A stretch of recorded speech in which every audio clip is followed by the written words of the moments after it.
This is your Friday Daily Delivery. I am Michael Rand, the finale of our series, looking back at the 1991-92 run of events we had here in the Twin Cities. If you haven't had a chance to catch all of them, here is the chronology of everything that we've had on this show this week. Monday, I was joined by Brian Bellows of the North Stars from 1991 when they went to the Stanley Cup Finals. That was a late May event back then. Tuesday, Patrick Royce from the Star Tribune joined me to talk about the 1991 U.S. Open at Hazeltine. That was in June of 1991. Wednesday, Kent Herbeck, Twins legend, both from 87 and 91 World Series champions, joined to talk about that 1991 World Series Classic against Atlanta. Really fun episode with Kent Herbeck.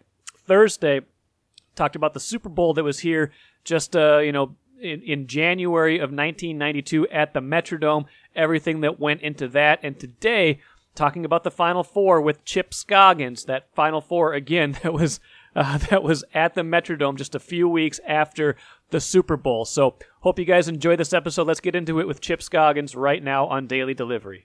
Another special edition of Daily Delivery, talking about the 1992 Final Four at the Metrodome, a building no longer standing. Seen a lot of good basketball games there, actually. I remember a little bit of the 2001 Final Four. I remember the region final a couple years later. Dwayne Wade with Marquette. That was a great tournament. Not a bad venue for basketball once you got it all sorted out, but just it's weird to think about how much was at the Dome. Chip Scoggins joining me today to talk about the 92 Final Four in particular. And just, Chip, before we get into that too deep, I want to ask you, as you think about sports right now, can you even imagine a market, not just having all these events that we talked about before, the Stanley Cup, the World Series, U.S. Open, but can you imagine a market getting awarded the Super Bowl and the Final Four in the same year, which we had that year? Yeah, it's crazy that it that it worked out that way. And no, I wish I was here. I came obviously about a decade too late for that. But that must have been just a crazy time here in the cities, but to have two massive events like that, in one venue in the same year, no, I can't imagine that happening. Like, who decided we got to come to the Metrodome in the dead of winter and early spring to play the two biggest events in American sports? Who decided that? I know. Do they not do the different committees? I don't think they consult with each other. Like, hey, they do it so many years out. Well, they plan those things probably back then, probably 8-10 years out. Yeah, I think. I guess, yeah, because when they were planning them, the Metrodome was probably fairly new by the time they got here. It exactly. So anymore. I know, and I agree with you that for all of its warts, it wasn't a bad place to hold a big event like that. Oh, sure, yeah, it was fine. And they had I did 2 Final Fours in there. Was it the 2001, right? And then it was 18 or whatever year when Virginia won it.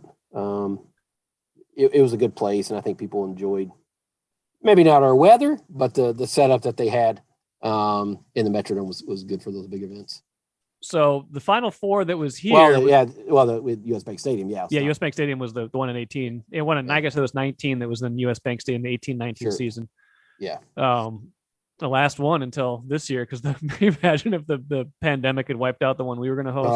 I know. After all that planning, but 92 Final Four, neither one of us were here for it, but I'm sure we watched a ton of the tournament leading up to it. And just what I want to focus on today is just, ended up being Duke and Michigan in the championship game, which is, kind of this, storied program. Christian Laettner, Bobby Hurley on that Duke team. Michigan, the Fab Five freshmen, essentially, with, led by Chris Webber, Jalen Rose, Juwan Howard.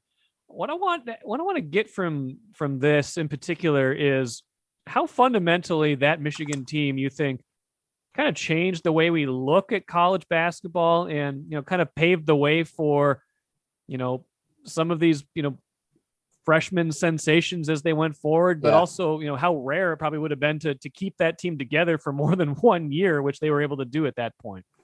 Yeah. A number of things. One, I think the thing that everybody always talks about was the fashion, right? Yeah. I mean, the baggy shorts, the black socks, we just hadn't seen that before.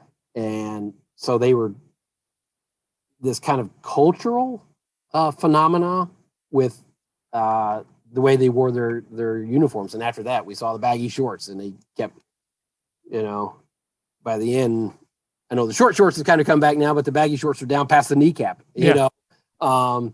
But just the way they had such flair and such swagger that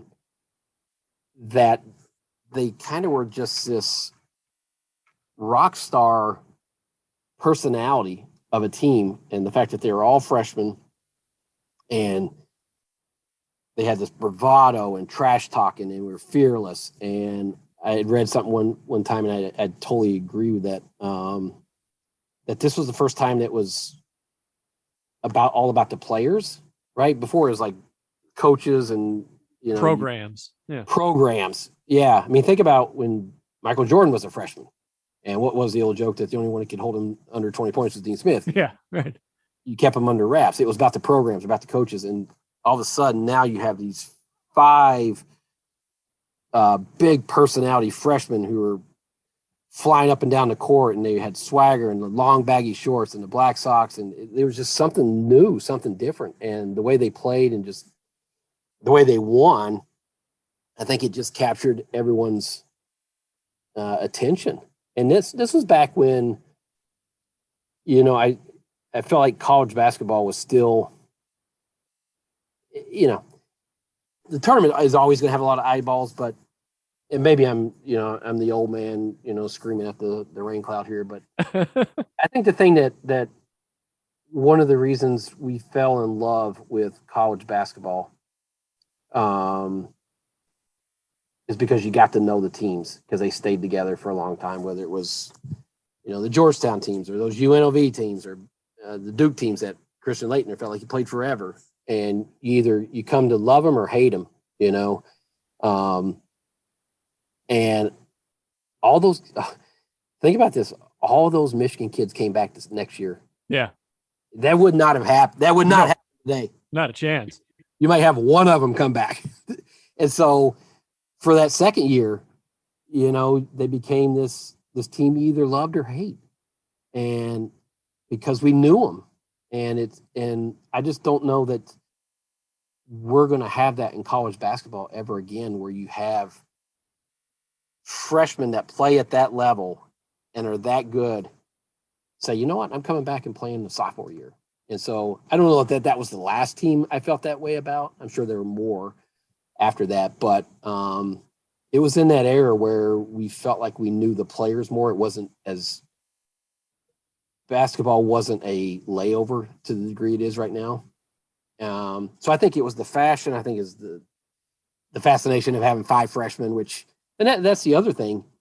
Did it change basketball? I think it changed basketball in the sense that, you didn't have to come and sit, and then by the time you're sophomore, junior, senior, you could play. I mean, I'm sure coaches after that and high school talent said, hey, I can play as a freshman, and we can win a national title with, even though they didn't win it, we can get to a national championship game with all freshmen, 5 of them.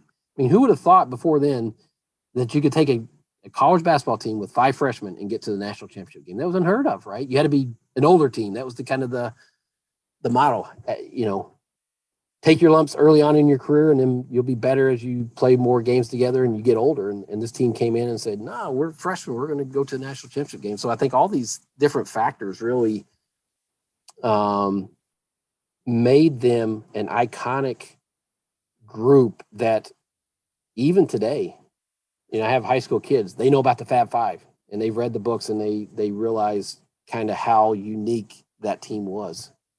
Yeah, I think 2 points to that. One, I mean, they were probably a little ways removed from the freshman ineligibility rule, but there was a time when freshmen couldn't even play in college basketball.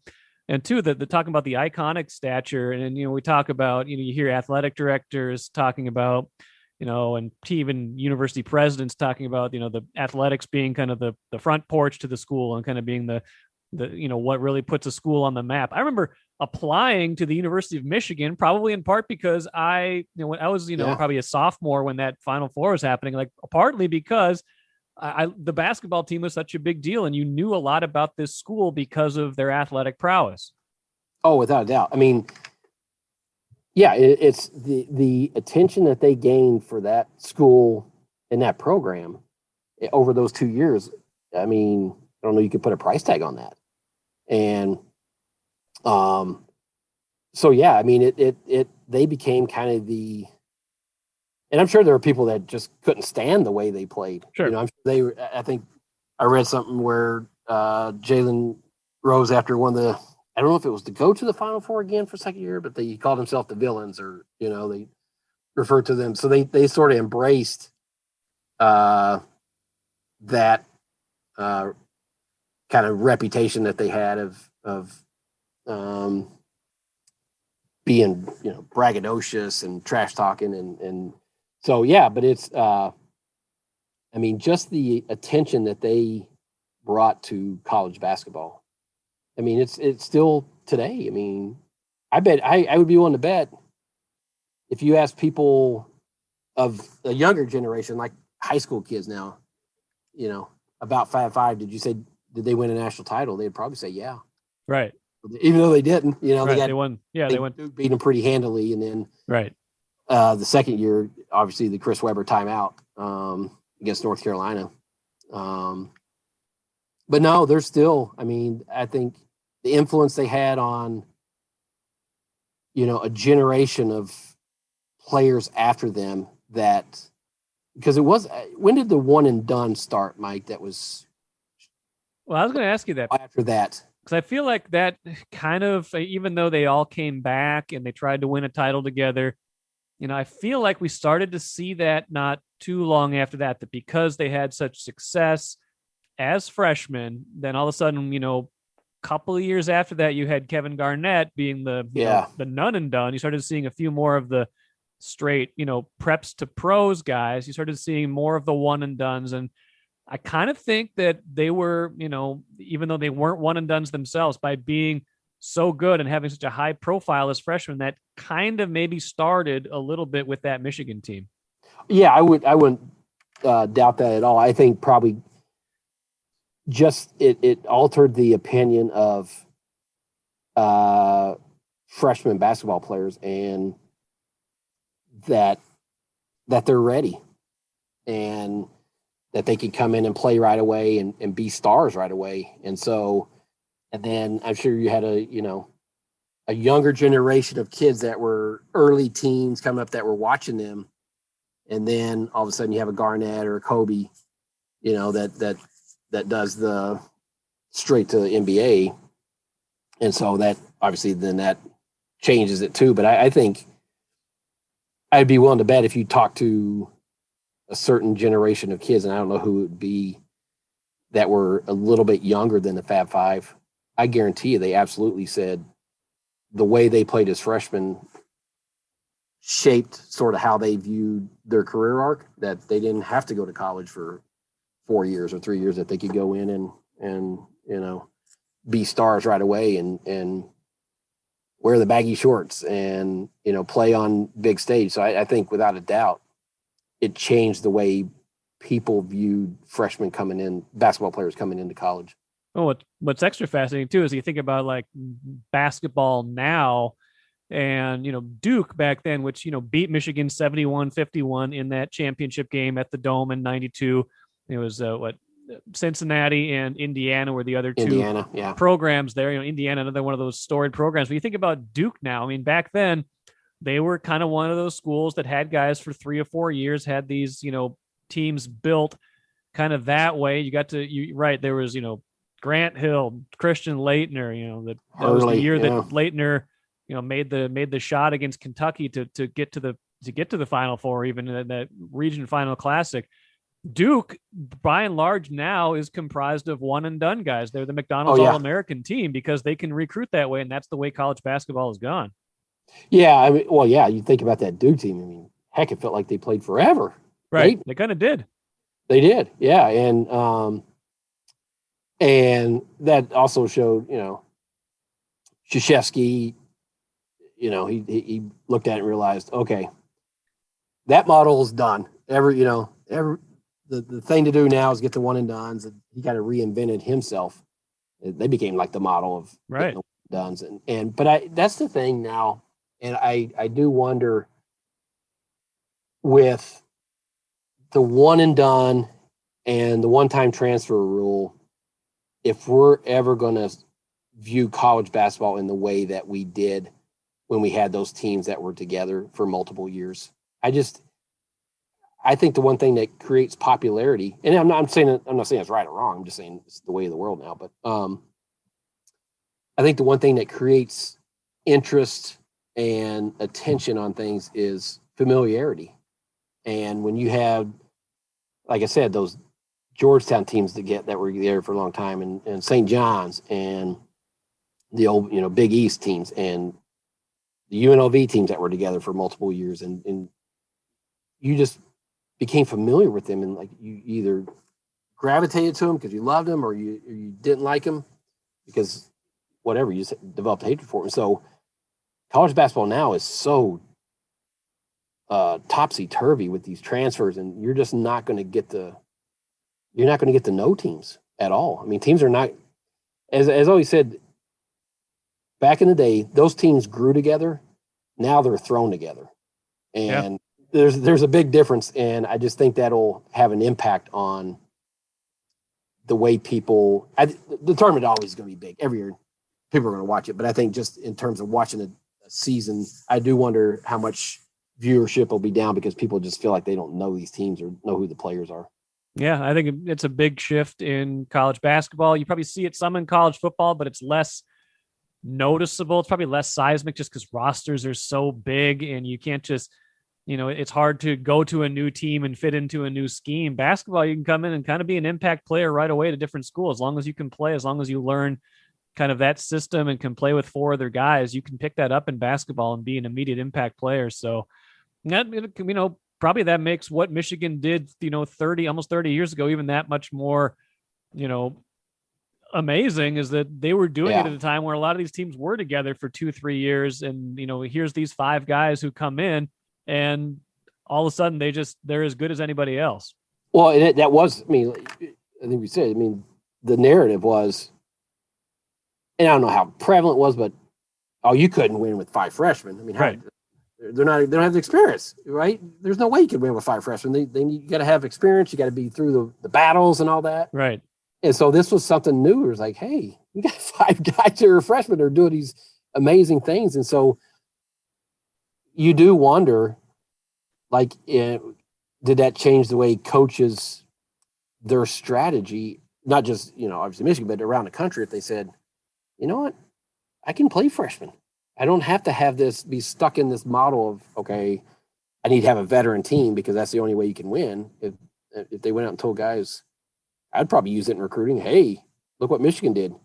Come here and you can play right away. And we're not going to sit you for 2 years and make you bide your time. So I do wonder how much. I haven't analyzed it that closely, but I do wonder how much that went on in college basketball, where coaches kind of adapted the way they either recruit or coach.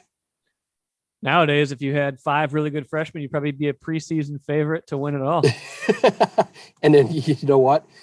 You would have five new players next year.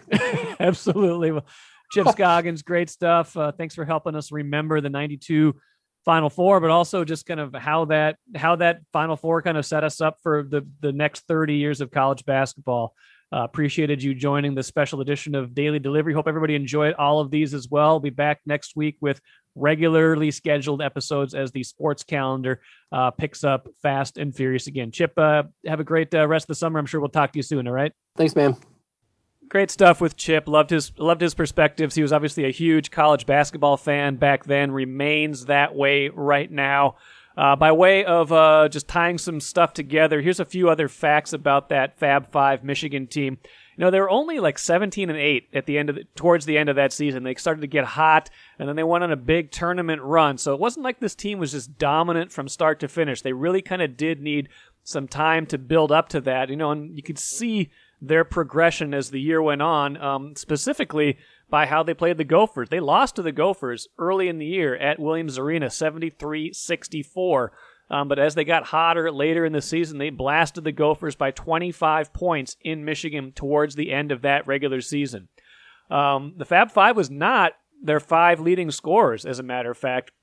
Obviously, Jalen Rose, Chris Webber, and Juwan Howard were their 3 top scorers. Jimmy King, another member of the Fab Five, was their 4th leading scorer. But Eric Riley, a guy you probably don't remember all that much, backup big man, he was their 5th leading scorer in that season. And, as a matter of fact, Ray Jackson, who is another member of that Fab Five, he only made 15 starts that year. Jimmy King only made 21 starts that year. So the Fab Five took a little while to get together before they really became that unit. It wasn't just that starting lineup from the start of the season. Another indication of how long ago this was, they averaged about 3 3-pointers made per game. They attempted about 10 per game, Michigan did. And that was probably a decent amount back then, but they didn't really shoot a lot of threes back then. So different the college game was. Even a young team like Michigan, even a high-flying team, didn't really rely on the 3 that much to win. They really relied more on the fast breaks, their athleticism, getting up and down the court, and just the energy they brought to every game. Now, last thing, I would be remiss if we didn't mention this. But eventually, both the 92 and 93 Final Four teams from Michigan had their accomplishments vacated because of a scandal involving booster Ed Martin. Several former players, including Chris Webber, a key member of that Fab Five, admitted to taking loans from Martin. So, when you think about that time, you tend to forget kind of what happened afterwards or how that was all possible. But some of this was illegal transactions taking part because of a booster, and I wonder if that would happen in 2021, or if because of the new name, image, and likeness rule, the Fab Five would have made a ton of money without sanctions and maybe would have won a championship or at least had their accomplishments remembered without being vacated. That's all I got for you. I hope you guys enjoyed all week this series. We'll be back with regular shows starting Monday next week, but if you missed any of these, please go back and listen. They're all available, iTunes, Spotify, wherever you get your finer podcasts, and also StarTribune.com. Download them all. Tell a friend. Write a review if you liked them. Let me know on Twitter @Ramball. Thanks for joining me all week, and we'll catch you again with our regularly scheduled programs on Monday.